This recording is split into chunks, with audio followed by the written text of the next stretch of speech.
Vice President Constantino Chiwenga, a politically ambitious retired commander of the Defense Forces, has formally tightened his grip on the military as new Air Force of Zimbabwe boss Air Marshal John Jacob Mzeve took over from outgoing Air Marshal Elson Moyo, who retired recently.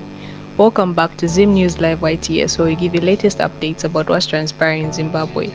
Before we go any further, don't forget to like, subscribe, and turn on the notification bell so that you don't miss any updates.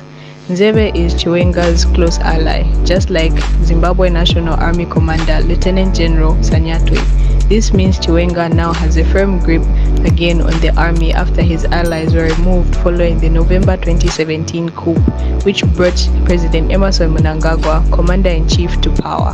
Chiwenga has locked in a fierce power struggle and delicate political brinkmanship with Mnangagwa. The situation was triggered by Mnangagwa's apparent betrayal of Chiwenga and coup allies who wanted him to serve one term and allow his deputy to take over. But Mnangagwa sought and got 2 terms controversially. Not only that, Mnangagwa now wants a 3rd term, bringing the political standoff to the brink. This has set off alarms within the Chiwenga camp, promoting a move to block Mnangagwa's now open 3rd term pursuit. This is today's news about Chiwenga tightening his grip on the army amid succession maneuvers. Let us know what you think in the comment section down below, and don't forget to like, subscribe, and turn on the notification bell so that you don't miss any updates.